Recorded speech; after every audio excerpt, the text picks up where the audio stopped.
Deus seja louvado. Amém. Demos início ao 7º ponto da aliança davídica, o último ponto. Sinais e maravilhas, no nome do Senhor Jesus. Amém. Semana que vem completam-se 5 meses Glória a Deus. e nós demos início aos estudos das alianças. Falta uma aliança ainda, que é a substância das coisas. Até então nós falamos em figuras, tipos, pessoas, vidas que representaram de alguma forma o advento da graça, a anunciação do cristianismo. E Deus, como dissemos no início das aulas, Ele se revelou de várias formas. Pela natureza, e pela natureza nós manifestamos a pessoa de Cristo e a graça de Deus. Falamos da consciência no pecado de Adão, onde ele tomou conhecimento, tanto ele quanto Eva, de que tinham transgredido, cometido o pecado, a tortuosidade, que nós havíamos dito, que é a desobediência a uma lei previamente estabelecida, a transgressão à lei. Falamos da lei da promulgação escrita em pedra com o Cordeiro de Deus. Mas antes de chegar ao Cordeiro de Deus, passamos pela aliança davídica.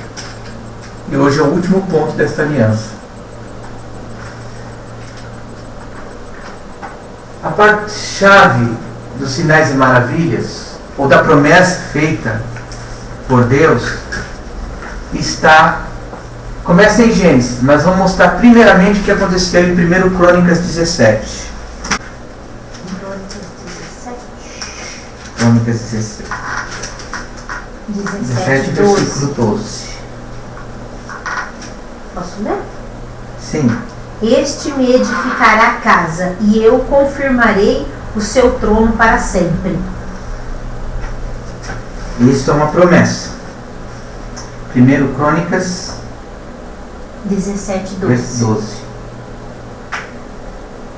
E curioso que eu vi agora que esses sinais e maravilhas, no versículo 16, 12 também, está escrito o quê? Lembrai-vos das suas maravilhas que tem feito, dos seus prodígios e dos juízos da sua boca. 16? É. Então, 16, 12. 16. 12 também. Isso. Então aqui é uma promessa de Deus. Mas por que Deus chega a fazer uma promessa que tem a ver com o juramento, que nós vamos ver mais para frente aqui? Porque Davi, ele tem um parâmetro com a vida de Abraão. Abraão deu o que tinha de melhor, ou o que ele mais amava. Assim como Davi propôs-se a edificar uma casa para Deus. Com que propósito? Para ele nenhum. Nenhum interesse pessoal, nenhuma condição humana foi imposta de Davi para com Deus. Foi tão espontâneo que ele atingiu um nível de comunhão com Deus, que é o nível em que Deus não tem mais como recuar, assim como o homem não tem mais como recuar, porque eles atingem um nível de comunhão perfeita. Quando atinge a comunhão perfeita, acontece a verdadeira união proposta por Deus aos homens. Isso aconteceu com Abraão e isso aconteceu com Davi também. Muitos dizem, uma vez salvo, salvo para sempre. É um slogan de algumas denominações. Ou seja, independente do que aconteça, do que se passa, do que transcorra, e até muitos até vivem em pecado, acreditam que não, Jesus veio para salvar a humanidade, então eu estou salvo. Uma vez salvo, salvo para sempre. Ter fé, né? Alguns dizem, vivem uma vida de pecado e dizem, tem que manter a fé. Fé em Jesus, fé na Maria, fé em tantas outras coisas, e por fim não entenderam e não compreenderam a mensagem do cristianismo. Então está aqui, 1 Crônicas 17, uma promessa de Deus, que evoluiu para aquilo que eu estou falando agora, o juramento. Os Salmos 89. 33 ao 36. Isso. Mas não retirarei totalmente dele a minha benignidade, nem faltarei a minha fidelidade. Não quebrarei o meu concerto, não alterarei o que saiu dos meus lábios. Uma vez jurei por minha santidade, que não mentirei a Davi. A sua descendência durará para sempre, e o seu trono será como o sol perante mim. Olha só, na Bíblia está escrito assim, não jureis. Já leram alguma vez isso? Uhum. Não jureis falsamente, né? Não jureis. Mas toda jura de homem, vinda da parte do homem, ela é dúbia. Ela é dúbia. Mas Deus jurou. E jurou verdadeiramente. Olha só, Deus fez um juramento, do qual ele falou assim, não voltarei para trás, e darei uma descendência e um reinado eterno. Olha só a promessa de Deus. Eu juro, eu jurei, como jurou Abraão, confirmou em Davi, um juramento de um reino eterno. Há duas maneiras de se entender esse reino eterno.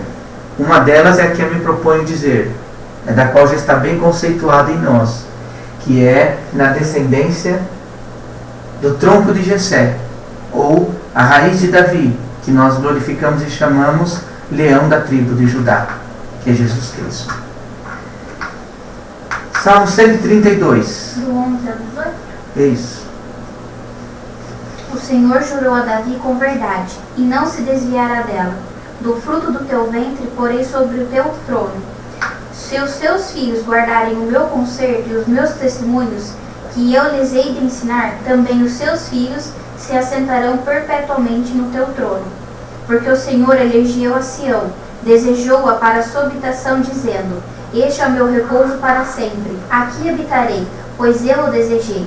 Abençoarei abundantemente o seu mantimento, fartarei de pão os teus necessitados.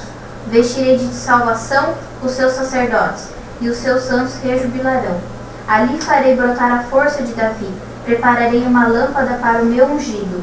Vestirei os seus inimigos de confusão, mas sobre ele florescerá a sua coroa. Glória a Deus. Está falando do ungido do Senhor. Quando Davi faz o Salmo 23, ele fala do tratamento do pastor com a ovelha, né? E fala da unção. E é uma prefiguração da pessoa do Cristo, que haveria de morrer por nós. E aí torna a dizer sobre o ungido do Senhor. É um juramento da qual Deus já havia feito, do qual Davi entendeu, Davi compreendeu. Olha, lembra-se que a Davi, Deus não falava em viva voz, tá? Como foram nas outras alianças. Justamente Davi, que é a ponte de ligação entre lei e graça, o último vínculo, ou o último anel, o elo da corrente, Deus já não fala mais verbalizadamente, diretamente. E foi, a meu ver, um dos homens que mais compreenderam a vontade de Deus. E assim, foi tudo espontâneo da parte Exatamente, dele. por isso segundo o coração de Deus. Ele não falava com Deus como os outros tinham esse relacionamento, né? Ele não, ele em ponto nenhum, eu fui percebendo que Deus não parava para falar com ele, nem ele parava para perguntar alguma porque, coisa. Às vezes a pessoa fala uma coisa e o coração sente outra. Né? Daí, esse contato que Davi teve com Deus, ele foi do coração. Por isso que eu falo, a voz da boca... no caminho reto, né? E continuou no caminho. Por isso eu falo sempre, a voz da boca e a voz do coração. São duas coisas distintas. Distintas. Deus discerne a voz do coração. E quando o homem discerne o Senhor, e o Senhor faz o juramento ao homem, é impossível você chegar no seu estágio de fé, de crença, de vida cristã e começar a questionar a tua fé, começar a questionar a salvação. Por quê? Porque o homem começa a colocar a mérito em mim. Fiz algo bom, errado, certo, direito. Como é que eu estou na presença do Senhor? Se você atingiu o estágio de santidade, de comunhão com Deus, esse questionamento tem que ser abolido da tua vida, da voz da boca e da intenção do coração. É onde você passa a entender que não importa o momento, não importa a situação em que você está vivendo agora, o agora, para quem está juramentado com Deus, ele é só um período transitório. Ele tem que entender, o que Deus firmou comigo vai se cumprir. E o que eu acordei e concordei com Deus vai se cumprir na minha vida. Então isso já é um dos elementos da graça. Deus fazer o homem confiar nele, independente de Deus humanizar-se, de Deus falar, de Deus expressar com a sua própria boca. Já é um trabalho concomitante, creio eu, com o Espírito Santo. Por quê? Porque o ouvir é entrar pelos ouvidos. Nem tudo cai ao coração. O trabalho do homem é persuasivo. O homem trabalha de fora para dentro. O homem tenta explicar, convencer. O homem tenta doutrinar. E as pessoas ouvem. E muitas vezes até seguem, mas não permanecem. Por quê? O Espírito Santo ele trabalha de dentro para fora. Do coração, ou do sentimento, ou da razão do homem, para se revelar futuramente no exterior. Então, se de fato ainda ficamos duvidando, pulando de um lado para o outro e questionando se Deus vai dar-nos vitória nas nossas causas, na nossa vida, na nossa história, qual será o fim dela? Se eu fui transformado de dentro para fora, e como Davi, eu atingi este juramento de Deus, se for desfiel até a morte, dar-te-ei a coroa da vida eterna. Então é certo, a vitória virá. Vamos ver Gênesis 22, 14 e 22, o juramento que Deus fez a Abraão. E chamou Abraão o nome daquele lugar: o Senhor proverá, donde se diz até ao dia de hoje, no monte do Senhor se proverá.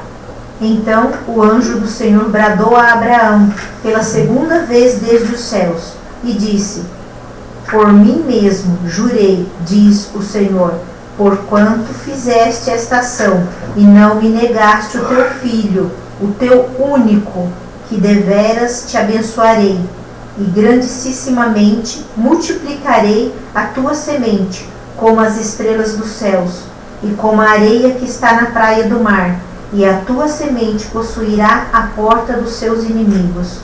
E em tua semente serão benditas todas as nações da terra, porquanto obedeceste a minha voz. Então Abraão tornou aos seus moços, e levantaram-se, e foram juntos para Berseba. E Abraão habitou em Berseba. E sucedeu depois destas coisas que anunciaram a Abraão, dizendo: eis que também Milca deu filhos a Naor teu irmão, Uz, o seu primogênito, e Buz, seu irmão, e Quemuel, pai de Arã, e Quécede, e Azo, e Pildas, e Gidlaf, e Betuel. E Betuel gerou Rebeca. Estes 8 deu Milca a Naor, irmão de Abraão. Tá bom, Fê. Você viu que a promessa, a Bíblia não é à toa. Às vezes a gente pensa, genealogia, para que genealogia nas Escrituras Sagradas? Ali está falando que Deus o abençoaria e daria sua semente como as areias da terra, do mar, e como as estrelas do céu. E aí passa pela genealogia de Naor, até chegar em quem? Em Rebeca. em Rebeca. Rebeca veio a ser o exemplo da igreja. Ela tipificou a igreja. O seu esposo tipificou Cristo. Então, quando fala no monte Deus proverá, nós estamos habituados a dizer assim, não, Deus vai prover. Lógico, há uma aplicação prática no dia de hoje. Está faltando dinheiro até o final do mês, eu preciso pagar tal coisa, Deus proverá. Está faltando remédio, Deus proverá. Meu emprego não sei até... Deus proverá. Sim, uma aplicação contemporânea, atualizada, é possível, perfeitamente. Mas quando ele bradou essas palavras e colocou o nome Deus proverá, ele não estava dizendo de um sangue. Ele estava como o primeiro crente em Cristo, ele estava pondo as esperanças, e é um Deus proverá profético, o Cordeiro.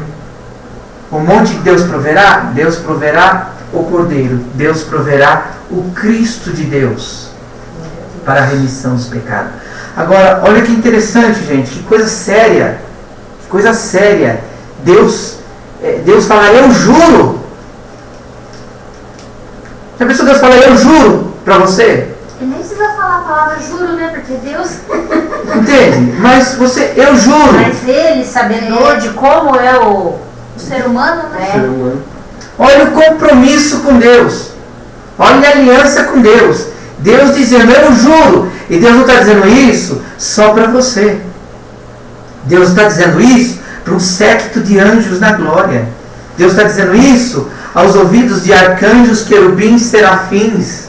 Deus está dizendo isso diante toda a falange de demônios, todos os principados e potestades do ar. Todos esses estão atentos ao que Deus te prometeu, ao que Deus falou contigo. E Deus sempre cumpre a parte dele. Olha a nossa parte no negócio. Olha a nossa posição diante das coisas criadas, dos espíritos e das matérias, dos homens e dos anjos. Santo Deus, que nós possamos amanhã, depois de amanhã, no outro dia, estar sempre dizendo, Senhor, eu creio que meu acordo contigo está de pé. Ainda que riem de mim, ainda que parece que vou desfalecer, ainda que parece que vou perder as estribeiras, vou tomar atitude por mim mesmo, você vai se lembrar do juramento que Deus fez nas águas do santo batismo. Eu prometo ser a mim fiel. Você sentará no meu trono e te farei rei e sacerdote. Glória a Deus. Glória a Deus. Não importa as circunstâncias externas. O importante é onde principiou a obra. É aqui, na base da razão, aonde é uma terra que só o Espírito Santo pisa. Só Ele conhece os caminhos do coração. Glória a Deus. Qualquer outro que tentar desbravar esta terra e os segredos que aqui estão, se perdem, caem no mar movediça, se confundem. Glória a Deus. Hoje estamos falando sobre a promessa de Deus, que são as maravilhas. Vocês vão entender o porquê. Vamos voltar lá em Crônicas 17, 14. Mas eu confirmarei na minha casa e no meu reino para sempre, e o seu trono será firme para sempre. Está vendo a promessa? Está voltando a fazer a promessa, já pela boca de um profeta. Em 2 Samuel 7,16. 2 Samuel 7,16. Já abri, já.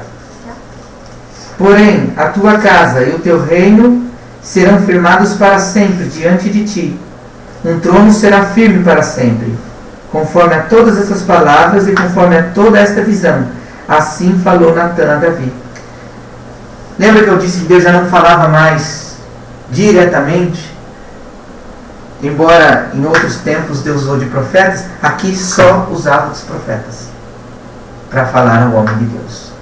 Assim como é o tipo da graça hoje, que temos os cooperadores, os anciãos, os homens da palavra, que profetizam, que aconselham, e aqueles que carregam o dom do Espírito Santo para ministrar a promessa. Lembrar, o maior sentido de ser profeta é lembrar o povo das beneficências de Deus, da promessa de Deus.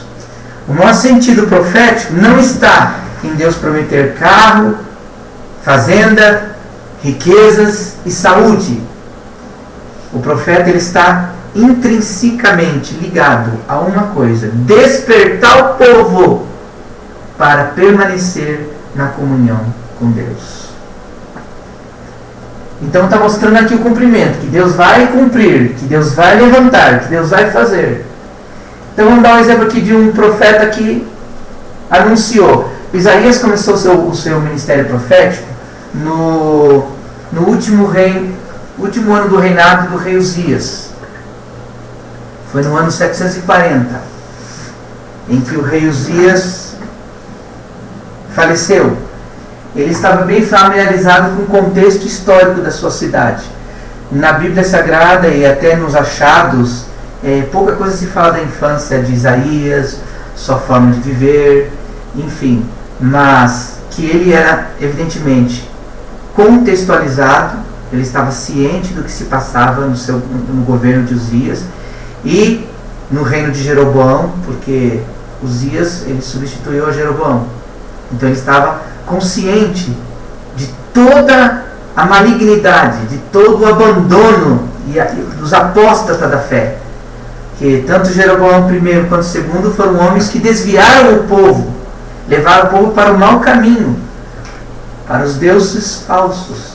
Então, depois de 435 anos de Davi, lembra que 350 anos depois de Davi, Deus levantou Ezequiel, que nós já falamos, para falar que Deus ia cumprir. Agora, já decorreu mais tempo. Nós já estamos aqui há 435 anos. E outro profeta, Isaías, falando, Deus vai dar o trono, Deus vai estabelecer o reino. É os profetas testificando da última aliança, a aliança da graça. Amós ele profetizou no tempo de Jeroboão. A gente não leu Isaías 16:5? Mas pode ler se quiser, pode ler. Já viu? Achou aí, Renan? Então vai. Porque o trono se firmará em benignidade, e sobre ele no tabernáculo de Davi se assentará em verdade com que julgue, e busque o juízo e se apresse a fazer justiça. Amém. Amós, eu creio que é o mesmo, é o pai de Isaías, porque o pai de Isaías é Amós. Eu não tenho agora assim de bate pronto, mas eu creio que sim, porque Amós ele profetizou no tempo de Jeroboão. E Amós, Oséias, Isaías e Miqueias, eles viveram juntos, na mesma época. Então eu acredito que esse é o Amós, pai de Isaías. Amós, vocês sabem um pouco sobre ele. O que você sabe sobre Amós? Anaceto, isso que eu acabei de falar. Nada. Nem sabia que ele era pai de... Não, de Isaías. Tá. Amós, ele era boiadeiro. Um homem rude, sistemático, caipira rústico. Ele era um homem do chão, da terra, um homem simples. Mas era um homem apaixonado pelas coisas de Deus. E ele foi chamado de repente para o ministério, assim, ó. Deus mostrou para ele uma figueira, o fruto da figueira, parecia, não era uma figueira, mas um fruto parecido com figo, do qual abria-se um buraco e saíam os bichos de dentro. E ela maturava rapidamente a fruta. E Deus, nesta visão, Deus despertou Amós para ser profeta. De modo que foi tão rápido o que aconteceu, que os reis da época as pessoas não atinavam muito com a ideia, não aceitavam muito Amós como profeta. E Amós, no tempo de Jeroboão, ele conviveu num tempo de muito tráfico de caravanas, tráfico de influências, numa politicagem muito suja de Jeroboão. E ele se levantou pouco antes, lógico, de que seu filho. Amós 9, 11 ao 15. Naquele dia tornarei a levantar a tenda de Davi, que caiu, e taparei as suas aberturas, e tornarei a levantar as suas ruínas, e a edificarei como nos dias da antiguidade, para que possuam o restante de Edom, e todas as nações que são chamadas pelo meu nome, diz o Senhor que fez estas coisas. Eis que vem dias, diz o Senhor, em que o lavra alcançará ao que se cega, e o que pisa as uvas ao que lança a semente, e os montes destilarão mosto, e todos os outeiros se derreterão, e removerei o cativeiro do meu povo de Israel, e reedificarão as cidades assoladas, e nelas habitarão, e plantarão vinhas, e beberão seu vinho, e farão pomares, e eles comerão o fruto. Entenda que primeiro aconteceu isso, tudo bem, aconteceu isso literalmente. Era aquelas coisas que eu dizia, tipo, realidade. Aconteceu de fato. Deus agregou Israel, ou as 2 tribos, porque lembra que eu disse que 10 tribos foram dadas a Jeroboão, depois se perderam. Aconteceu literalmente. Agora, o sentido de que o que semeia alcançará, o que produz, pisa a uva, pisa o vide, que o monte destilará seu mosto. Ora, para cada coisa há um tempo. É impossível um alcançar o outro, porque os tempos já foi firmado lá no Jardim do Éden, uma promessa de Deus, que seria a noite, seria o dia e seria as estações do ano. Então não tem como o que está plantando alcançar o que está colhendo aquele fruto. Então o que estava dizendo isso? Estava apontando para o tempo da graça, na boca de Amós. E que tempo é esse? É o tempo que vivemos hoje. Um alcançou o outro. Não tem a parábola do trabalhador da última hora? Então todos tentarão o Senhor. Todos semeiam, todos colhem, todos bebem do fruto da vide, que é Cristo. Todos têm parte no corpo e no sangue de Cristo. Ou seja, um já alcançou o outro. As estações se encontraram na realização da graça, na pessoa de Jesus Cristo. E Amós, ele estava morando em Samaria. Não era samaritano, mas ele estava morando em Samaria. E Samaria é uma cidadezinha, uma cidadezinha de Tecoa, a 8 quilômetros de Belém. E de lá ele foi tirado para profeta. Agora já em Cristo, o verdadeiro cumprimento. São Lucas 1, 31 a 33. Amós viveu junto com Isaías. É o pai de Isaías. Mas por que o Isaías está no Velho Testamento e Amós está no Novo? Na sua Bíblia está assim? Tá. Não. Amós no Novo Testamento? Amós? Amós é o Antigo Testamento. Amós está depois de Oséias, Daniel. É os profetas menores. Começa aqui, ó. Começa aqui em Mateus, Lamentações. É os profetas Os menores. menores, mas ainda é o velho. velho. É que eu peguei aqui embaixo. E outra, e a Bíblia, o Antigo Testamento, depois eu posso te mostrar a cronologia dos livros. No outra hora eu posso explicar isso aí para vocês. Mas não está na cronologia. Até Jonas está no velho. Sim. Eu achava que Jonas era novo. Por isso nós estamos examinando a Bíblia. 33. Isso.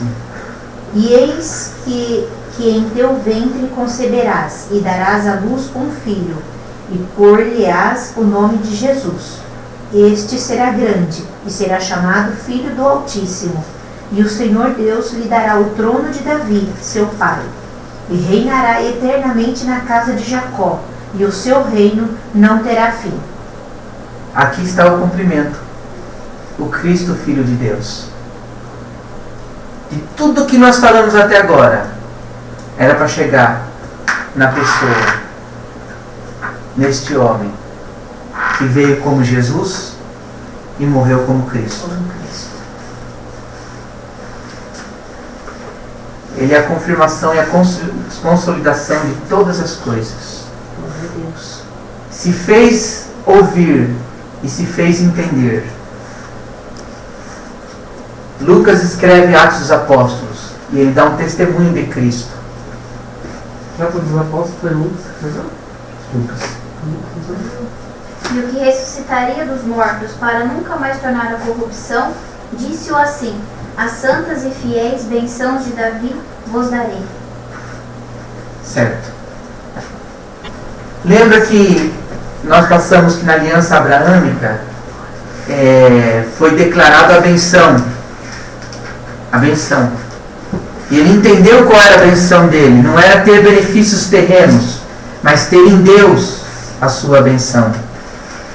Em Davi nós alcançamos as maravilhas que são manifestas pelas misericórdias. Então, nós falamos para vocês que Deus não escolheu a terra, Ele escolheu Abraão. Deus não escolheu Jerusalém, Deus escolheu Davi. Mas guiados pelo Espírito, pelo intuito de servirem a Deus, eles foram levados ao lugar da realização do pacto de Deus, da aliança.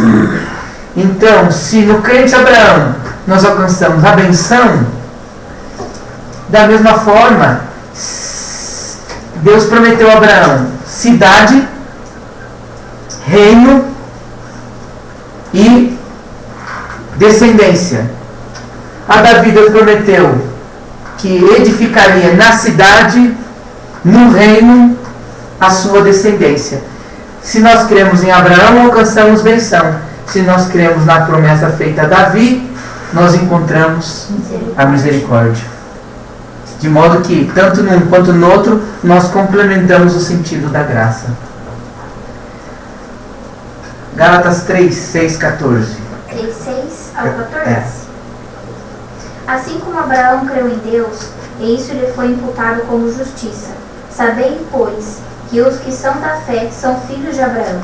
Ora, tendo a Escritura previsto que Deus havia de justificar pela fé, e os gentios anunciou primeiro o Evangelho a Abraão, dizendo: todas as nações serão benditas em ti, de sorte que os que são da fé são benditos como o crente Abraão.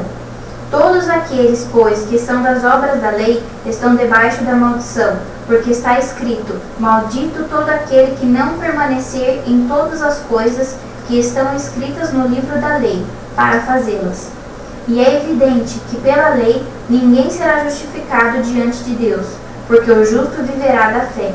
Ora, a lei não é da fé, mas o homem que fizer estas coisas, por elas viverá. Cristo nos resgatou da maldição da lei, fazendo-se maldição por nós, porque está escrito: maldito todo aquele que for pendurado no madeiro, para que a benção de Abraão chegasse aos gentios por Jesus Cristo, e para que pela fé nós recebamos a promessa do Espírito. Irmãos, como o homem fala, se o testamento de um homem for confirmado, ninguém o anula nem o acrescenta. Ora, as promessas foram feitas a Abraão e a sua posteridade. Não diz, e as posteridades, como falando de muitas, mas como de uma só, e a tua posteridade, que é Cristo. Mas digo isto, que tendo sido o testamento anteriormente confirmado por Deus, a lei, que veio 430 anos depois, não invalida, de forma a abolir a promessa. Porque se a herança provém da lei, já não provém da promessa, mas Deus, pela promessa, a deu gratuitamente a Abraão. Amém. Amém.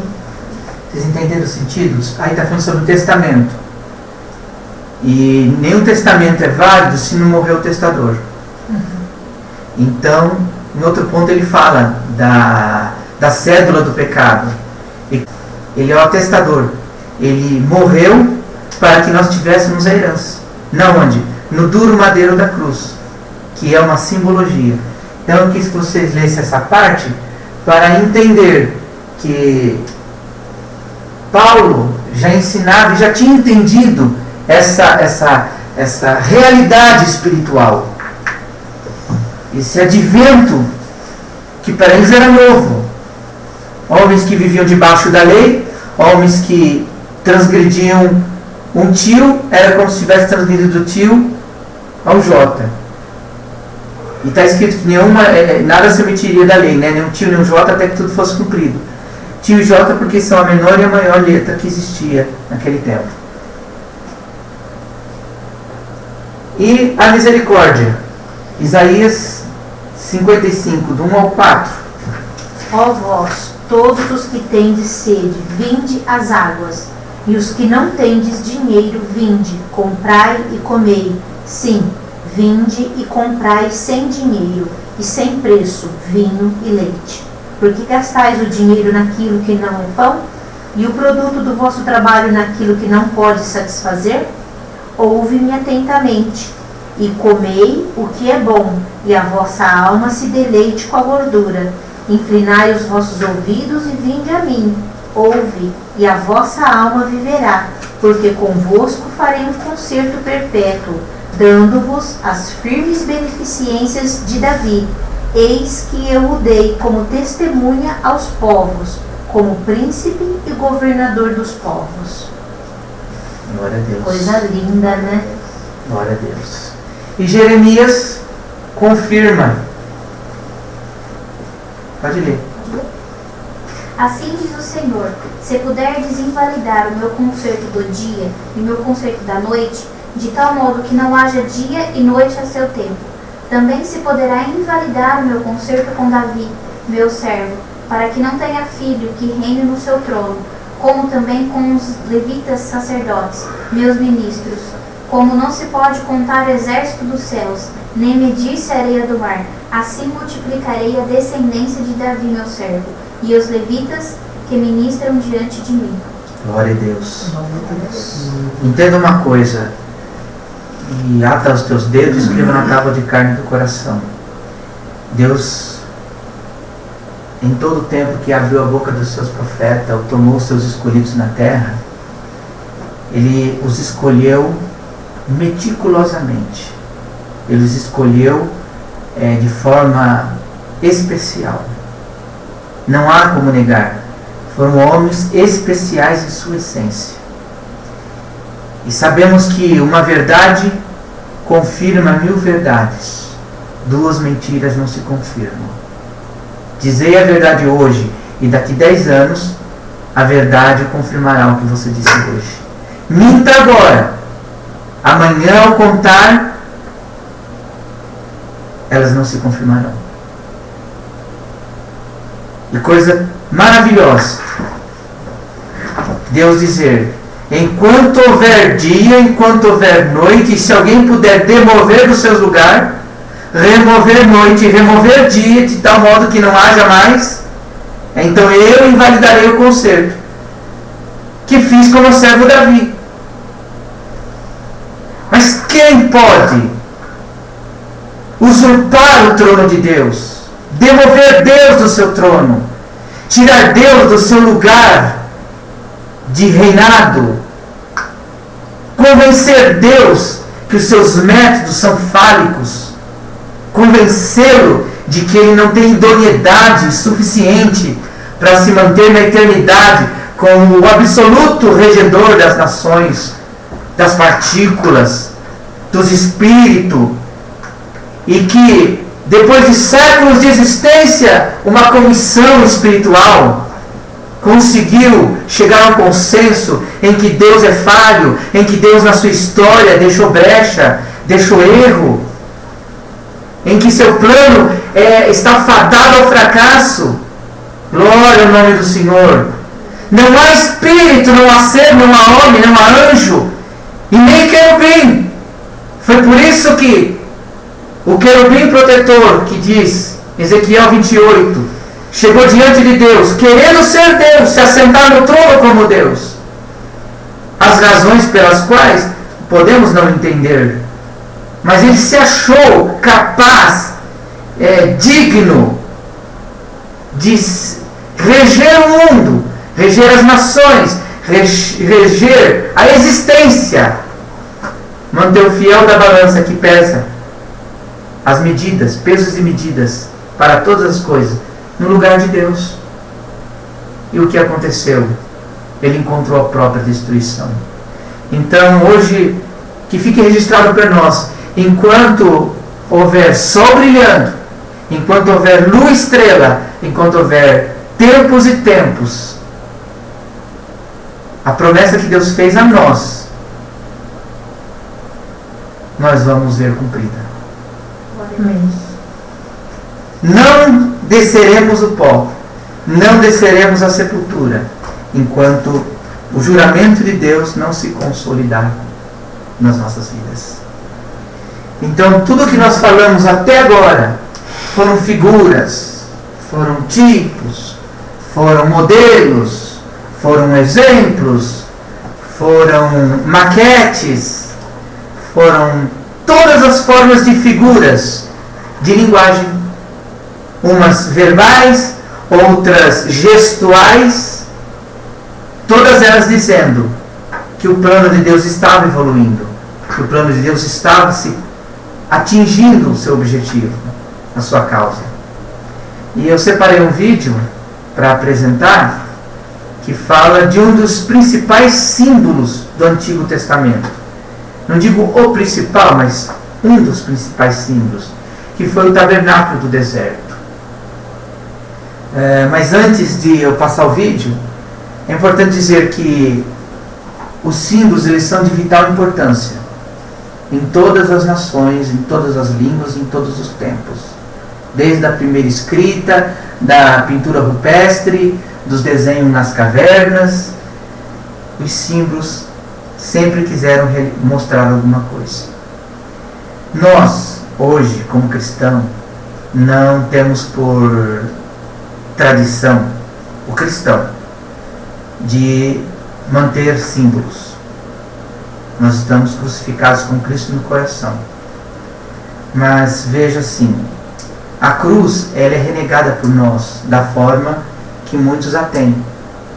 Nós às vezes até discriminamos, é o nosso jeito, o protestante que é falado, discriminamos a cruz em si. Até imagens com cruz, tudo para nós não há interesse nenhum nisso. Lógico, não vamos santificar a cruz. Mas é importante saber que a cruz não é um símbolo que era unicamente do cristianismo. Ela era só um símbolo de morte cruel, da qual o cordeiro, e nós já explicamos naquela aula sobre o corpo desta morte, lembra? Então, símbolos, como eles acontecem, como eles são gerados. Vou dar um exemplo aqui. Um pintor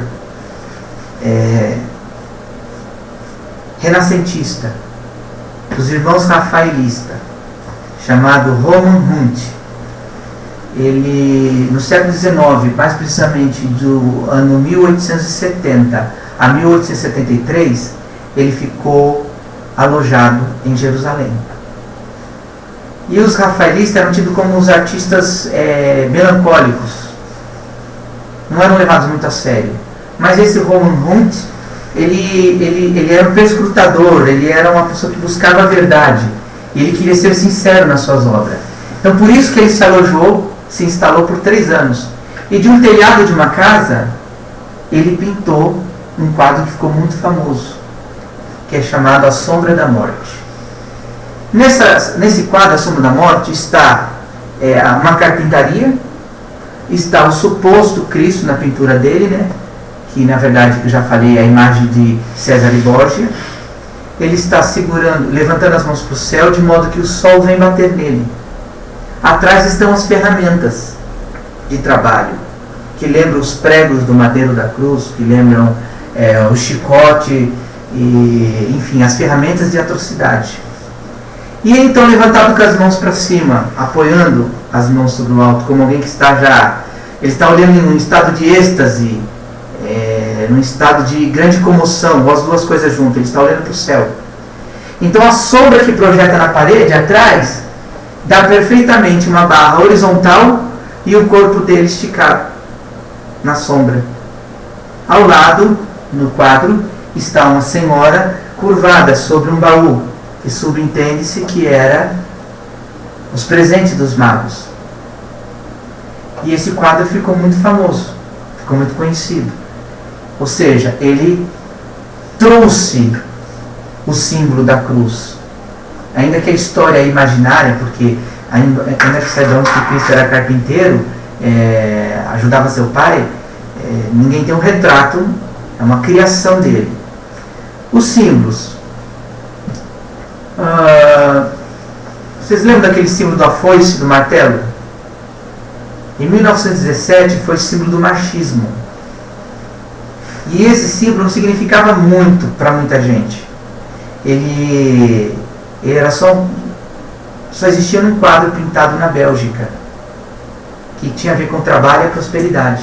Aí na era do machismo pegaram aquele exemplo do quadro belga e tornaram aquilo um símbolo. Pronto, agora é símbolo de uma causa. A revolução foi? É. Bom, um outro também que é muito conhecido, que é a suástica. Não sei se vocês sabem, mas a suástica tem registro dela de até 6.000 anos atrás. Ela está desenhada para a direita, de forma que ela dá o movimento ou do sol ou do vento, e quer dizer também bem-estar. Na linguagem semântica, ela quer dizer bem-estar. E não era um símbolo hitleriano, vamos dizer assim. Foi um movimento ariano. Um movimento ariano, pessoas que queriam a raça ariana imposta como imposição, eles levantaram esse símbolo. E Hitler, aproveitando-se da ocasião, tomou da suástica e passou a ser o quê? Símbolo do nazismo. Então a cruz é o nosso símbolo. Mas os primeiros, eles usavam o símbolo na testa das crianças e ensinavam as pessoas, sempre que o perigo estiver próximo, faz o sinal da cruz na testa. Ou faz no corpo, dizendo, você está protegido. Você está protegido. Fazendo o símbolo, você está protegido. Por isso que nós, hoje, não carregamos cruz. Porque Jesus disse para carregarmos as nossas cruzes. Mas o povo está muito esperto. Coloca uma cruzinha até de ouro e levinha. Tá bom essa cruz para carregar. Tá ótima. Mas ele disse, estejais crucificados comigo também. E carregar cada um a vossa cruz. Que são os vitupérios. São as dores, o sofrimento, as perseguições. Tudo sofrendo por amor de Cristo. Então, estão entendendo bem a origem dos símbolos? Que eles não eram nada, mas passam a evidenciar alguma coisa. É bom até dizer que quando começaram a construir as grandes catedrais católicas, ortodoxas, eles tinham um propósito em colocar a cruz num lugar bem alto. E vocês já repararam que as igrejas ortodoxas, elas são mega templos, ou seja, os portais são gigantes. E quando se entra, você tem uma visão assim estupefata das acrópolis, daqueles Imagens assim, é gigantesco. Isso é um efeito psicológico. Quando eles decidiram que eles precisavam institucionalizar a igreja e colocar os templos para ali ser uma sala política e religiosa, onde se tratava de todos os assuntos, eles fizeram desta forma grande. Por quê? Porque não existia obras gigantescas, não existiam as construções desta proporção, e o sentido era para as pessoas se intimidarem quando elas chegavam diante desta suntuosidade, dessa grandiosidade. Eles se sentiam diminuídos. Era como se um grande gigante estivesse emergindo diante deles, no qual eles não tinham poder de lutar contra aquela força, contra aquele império, contra aquela estrutura. Então o povo, na sua simplicidade, já entrava ali totalmente cativo, totalmente, como vamos dizer assim, preso, cativo, dominado, avassalado, tomado como vassalo, uma subserviência, ou seja, um servidor obrigatório. Então a história da cruz é muito grande, muito longínqua, e nós ficaremos muito tempo falando da cruz, mas o tempo voa. Glória a Deus, maravilhoso.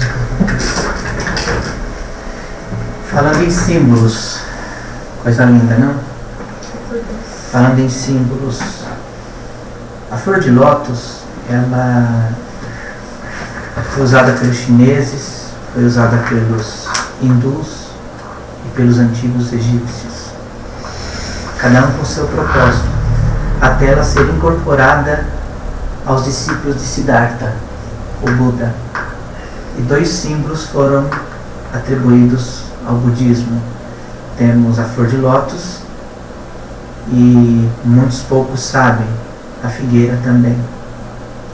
Por isso que quando Felipe falou para Natanael que havia conhecido um profeta e o apresentou a Cristo, ele ficou maravilhado com Cristo pelo fato dele ter dito que ele o tinha visto assentado debaixo da figueira. Ele ficou maravilhado. Ficou maravilhado por isso. Verdadeiramente digo que daqui em diante, doravante, verás o céu aberto e os filhos do homem subindo e descendo do céu. Quando ele disse isso a Natanael, eu te via sentado debaixo da figueira, como disse, é do conhecimento de poucos. Ele já predizia a morte de Natanael. Natanael, ele foi morto na Índia, pregando o cristianismo na terra de Buda, na terra da figueira. Ele estava debaixo da figueira quando ele foi executado e morto. Então, os símbolos dizem muito para nós. O tabernáculo diz muito. Depois, antes de nós estudarmos o tabernáculo, vou repassar esse vídeo para que nós tomamos conhecimento pleno e nos envolvamos com os símbolos do cristianismo. Não vamos carregá-los, estampá-los em camisetas, não vamos trazer em adesivos e chapéus, não vamos fazer uso deles de uma forma material, mas o conhecimento destes propósitos no espiritual nos faz crescer em graça, nos faz crescer como cidadão do céu, nos faz realmente rompermos com a escravidão do pecado e da lei e fazermos o juramento e aceitarmos o juramento vindo de Deus, a nova aliança que nós vamos estudar, a substância das coisas, a realização de todas elas, a 7ª aliança, Jesus Cristo, o tabernáculo de Deus que tabernaculou em nós. Tá com você? Glória a Deus. Então, que a graça de Deus, seus símbolos, seus significados, seus propósitos, seus juramentos, e também para nós a substância de todas as coisas, que é ser o corpo transformado e habitar na Nova Jerusalém, na pátria eterna, por Cristo, o Filho de Deus, o tabernáculo permanece em nós para sempre. Amém.